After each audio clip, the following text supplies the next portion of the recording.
Assalamualaikum warahmatullahi wabarakatuh. Halo Mamang Baku Jasa Intro Alam. Kembali lagi dengan si aku masih di channel Tukang Usaha, channel yang membahas alur film dari mulai ujung barat sampai ke pulau tak terjamah, Loftel. Bagaimana kabarnya, masih suka tips dan pas jam pelajaran lalu nongkrong di ibu kantin sambil darmaji? Sama, kali ini sih aku akan membahas sebuah film yang memicu adrenalin dan melatih skill bertahan hidup. Namun bukan bertahan hidup dari kemiskinan, melainkan bertahan hidup di antah berantah yang dimana hukum alam yang sesungguhnya diterapkan. Film ini berfokus kepada seorang wanita asal suku Indian pada zaman dulu yang selalu diremehkan dan dianggap tidak bisa sebanding dengan kaum berbiji. Bagaimana kisahnya? Sebelum kita masuk ke dalam alur ceritanya, sebagai pejuang AdSense pada umumnya, aku akan tetap minta jempol kalian untuk menekan tombol subrek dan nyalakan loncengnya, lalu like, komen, dan share ke teman-teman kalian supaya aku terus semangat untuk membuat konten-konten lainnya. Dan terima kasih. Langsung saja siapkan cemilan, siapkan kopi, dan nyalakan udutnya.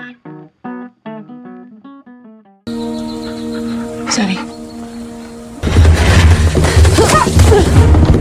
Film ini diawali dengan seorang wanita bernama Naru yang sedang berburu. Lalu ia dikejutkan dengan pemandangan sesuatu yang muncul dari langit, dan film Prey pun dimulai. Lalu kita akan diperlihatkan Naru bersama kakaknya bernama Tabe yang sedang ingin memanah seekor elang yang sedang terbang. We crawled through the mud and my bowstring got... You were sleeping.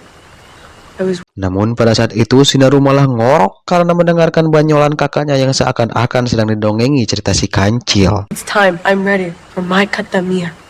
Pada saat itu, si Naru memberitahukan kepada kakaknya bahwa dirinya siap untuk menjalankan ritual Kuhtamiyaku, sebuah ritual pemantapan bagi para kaum pemburu di sukunya.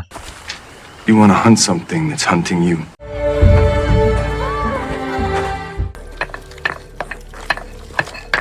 Lalu scene berpindah di mana memperlihatkan Naru yang sedang meracik obat bersama ibunya. Di sini, ibunya terlihat tidak setuju dengan anaknya Naru yang ingin menjadi seorang pemburu.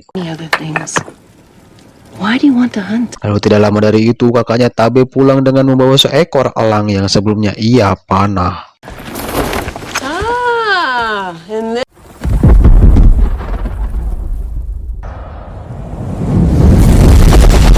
Di sisi lain terlihat sebuah kapal dari ruang binasa yang baru saja menurunkan seorang penumpang.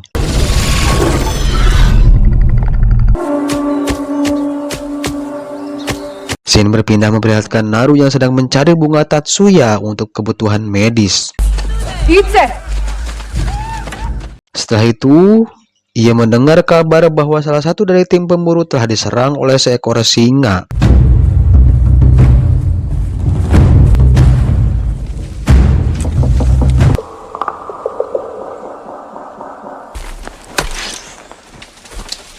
Ternyata si Naru ini nekat pergi menyusul tim pemburu lain yang akan menjemput orang yang diserang seekor singa tadi dan mengatakan, She tracks well.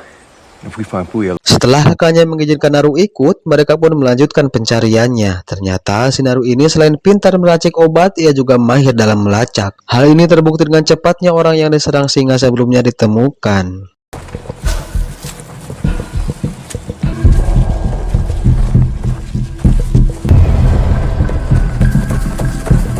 He's breathing. That's her. Setelah orang yang diserang singa itu ditemukan, dengan sigap Naru langsung mengobatinya, sedangkan yang lainnya mempersiapkan tandu pramuka dan obor untuk perjalanan pulang dan membawa orang yang diserang singa itu. Namun di sini Naru menemukan ada hal aneh dengan orang yang diserang singa itu. Tabe wants to stay and hunt.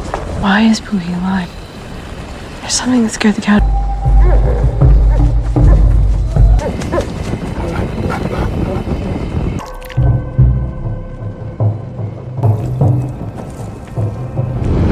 Singkat cerita, keanehan yang dikatakan Naru sebelumnya diperkuat dengan ditemukannya sebuah jejak yang belum diketahui pemiliknya.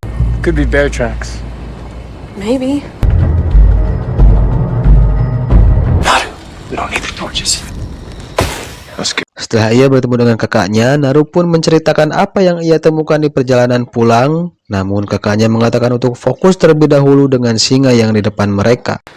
Well, whatever it was, we're in the cat's den now. Come on. Mereka pun mulai membuat rencana untuk memburu singa di depannya. Pada saat itu rencana Narulah yang disetujui oleh kakaknya. We'll bait it. That'll lead to... Singkat cerita, rencana pun sudah dilakukan dan ketika Naru bersama seorang laki-laki yang susah si Akut sebutkan namanya sedang menunggu di atas pohon, tiba-tiba Think you're ready? It won't matter how sharp it is if you're too afraid to use it and crush your bones. I will find the lion and kill it. seketika laki-laki itu pun lenyap di mangsa singa. Lalu tidak lama dari itu singa itu pun menghampiri Naru.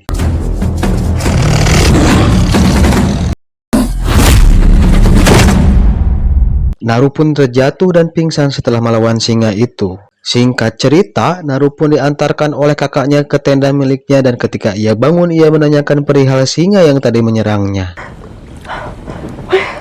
What about the lion? You think the reason for Kotamia is to prove... Something else out there.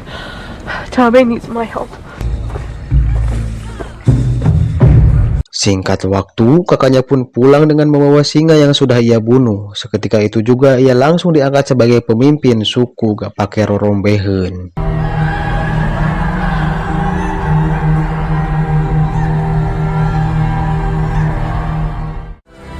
We'll show them. Gima. Pagi harinya sesudah Naru bangun dari tidur lelapnya, ia pun langsung pergi memeriksa jejak kaki yang ia temui kemarin. Ternyata ia masih kekeh dengan persepsinya bahwa ada sesuatu yang berbahaya yang sedang mengintai mereka.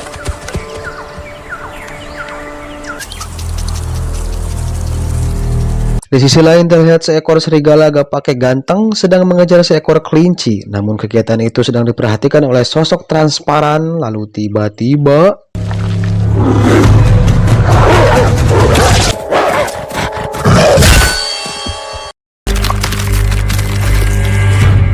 sosok transparan itu ternyata seorang predator alias alien yang datang pada awal scene film. Sama dengan film Predator 1 di mana seorang predator turun ke bumi untuk membuktikan kepredatorannya dengan cara mengumpulkan kepala yang dianggap ras terkuat.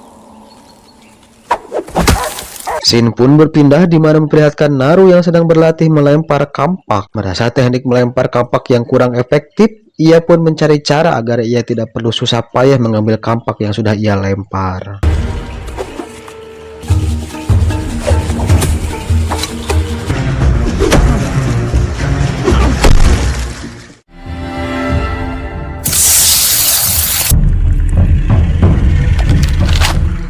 Scene pun kembali memperlihatkan Naru yang terkejut melihat bangkai buffalo yang sudah membusuk. Dasilo, Atsavi. Setelah berdoa untuk buffalo itu, ia pun melanjutkan perjalanannya. Namun tiba-tiba ia terperosok ke dalam lumpur hisap. Dengan kepintaran dan kejeniusannya, ia pun mencoba keluar dari lumpur hisap itu dengan cara mengaitkan kampak miliknya yang sudah dimodifikasi dengan tali yang lalu ia coba kaitkan ke sebuah pohon tumbang di depannya.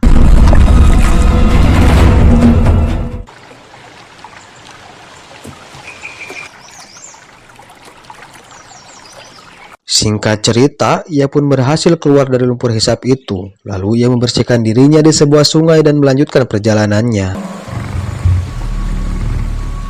Di tengah perjalanannya, ia melihat seekor beruang yang sedang makan siang. Ketika ia akan memanah beruang itu, tiba-tiba tali busurnya putus. Hal itu membuat beruang yang akan dia panah balik menyerang Naru.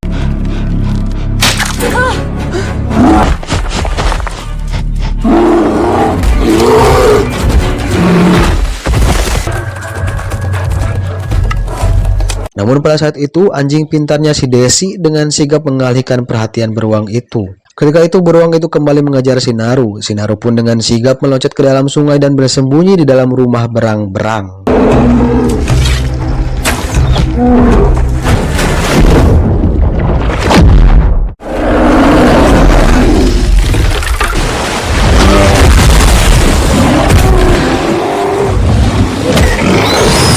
Ia menyaksikan sosok predator yang dengan brutal bertarung melawan beruang itu. Sontak Naru pun ketakutan dan kabur meninggalkan pertarungan itu. What are you doing here? Singkat cerita, Naru pun bertemu dengan kelompok pemburu yang disuruh kakaknya untuk mencari Naru. Monster from a children's story? It fought and killed a bear.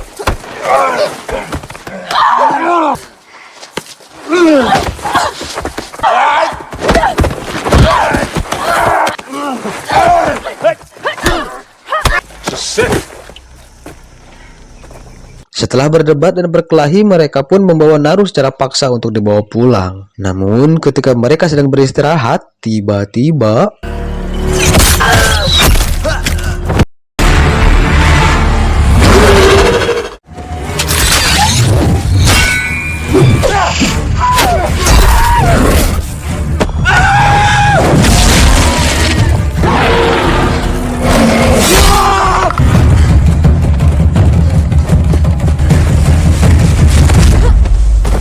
predator itu pun muncul dan membantai orang yang ada di sana. Naru ketika itu berlari kabur untuk menyelamatkan diri. Dan ketika ia sedang bersembunyi di bawah rumput rindang, tiba-tiba He has us.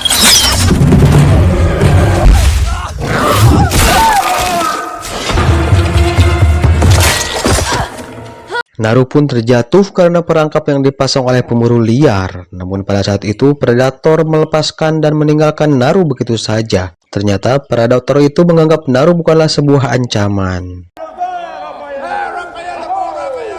Singkat cerita, Naru pun terbangun dan mendapatkan dirinya yang sedang dikurung layaknya Sato. Ternyata ia ditangkap oleh seorang pemburu liar bersama kakaknya dan dipaksa untuk menjadi umpan predator, agar ketika predator menghampiri Naru dan kakaknya, mereka dapat menangkap predator itu. Oh, they tried. Singkat waktu, Naru dan kakaknya diikat di sebuah pohon, sedangkan para pemburu liar sudah siap di posisinya masing-masing untuk menangkap predator itu. Namun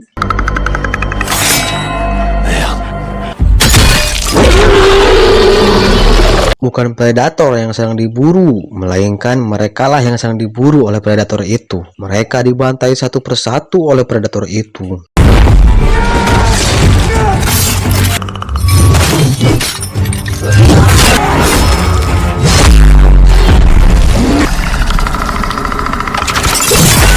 Di sisi lain, Naru dan kakaknya berhasil melepaskan diri mereka. Pada saat itu, kakaknya pergi untuk mencari seekor kuda, sedangkan Naru kembali untuk membawa anjingnya Desi. Singkat cerita, Naru pun sampai ke camp tempat ia dikurung sebelumnya. Dan ketika ia akan menyelamatkan Desi, anjing miliknya, ia dengan mudahnya mengalahkan satu persatu sisa orang yang ada di sana.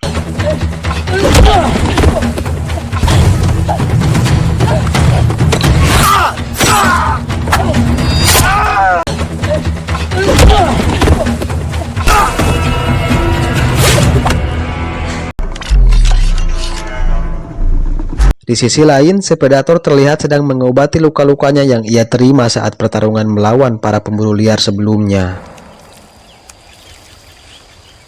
Singkat cerita, si Naru pun terlihat sedang mengobati luka-lukanya.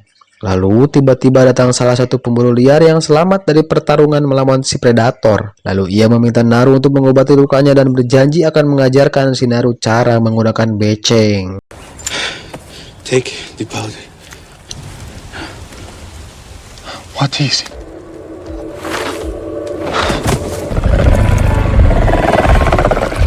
Tidak lama dari itu, si predator pun datang. Pada saat itu, si Naru bersembunyi dan memperhatikan aksi si predator itu. Ternyata, obat yang diberikan Naru kepada pemburu liar itu menyebabkan suhu tubuhnya dingin, sehingga si predator tidak bisa melihatnya. Namun dikarenakan kakinya terinjak, seketika itu juga si predator menusuk dadanya dan ia pun meninggoy.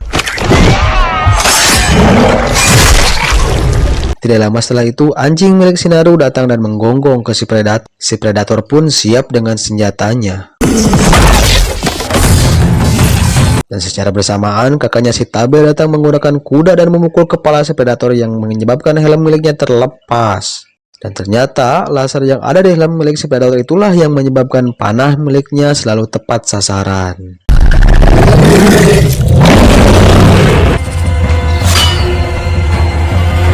Ketika ia akan menembak si predator menggunakan beceng, ternyata becengnya tidak nyala. Si Nyai Sukanti ngerti.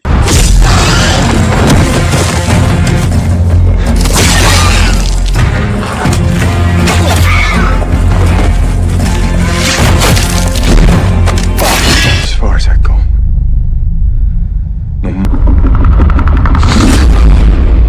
Ketika si predator hendak menyerang si Naru, ternyata kakaknya masih hidup dan memberikan perlawanan terakhirnya agar si Naru bisa kabur menggunakan Hiraishin no Jutsunya. Dan di sini ada momen menarik ketika si predator sudah mengidentifikasi si Naru. terlihat di monitornya, selain beceng yang ia pegang yang dianggap sebagai ancaman oleh si predator, ternyata kepala Shinaru juga dianggap sebagai ancaman oleh si predator. Dengan kata lain, kecerdasan Shinaru dianggap sebagai ancaman oleh si predator.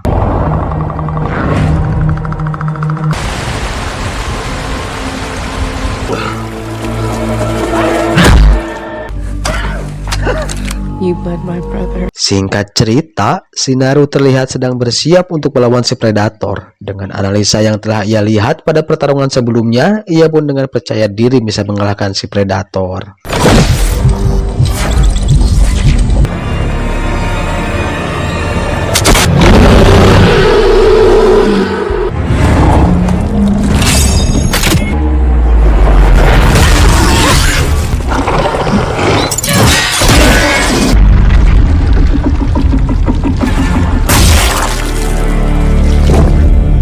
Dan benar saja, ancaman yang diidentifikasi oleh si predator terbukti. Dengan kecerdasan Shinaru, ia bisa mengalahkan si predator.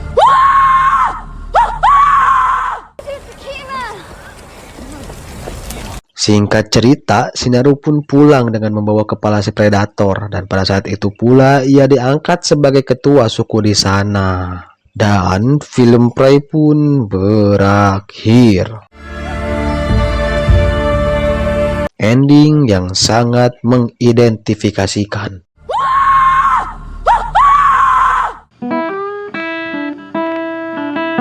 Bagaimana? Cukup mengedankan, bukan? Dari film ini kita bisa ketahui bahwa seorang perempuan masih bisa mengimbangi bahkan menyaingi kemampuan seorang laki-laki. Hal ini terbukti dengan sosok Ibu Kita Kartini, pahlawan nasional yang berjuang mengangkat derajat wanita Indonesia pada masa penjajahan. Kela. Naon ieu teh? Kalahkan Ibu Kita Kartini. Ulang. Oke, begitu saja dari si aku. Daripada si aku mulai ngabanyol ngarel ngidul ka mana karep, mending kita akhiri saja video kali ini. Sebelum kita tutup, tidak lupa si aku untuk mengatakan, jika kalian suka dengan video ini, jangan lupa subscribe dan nyalakan loncengnya, lalu like, komen, dan share ke teman-teman kalian supaya si aku semangat untuk ngabanyol lagi. Sekian dan terima kasih. Wassalamualaikum warahmatullahi wabarakatuh. Sampai jumpa.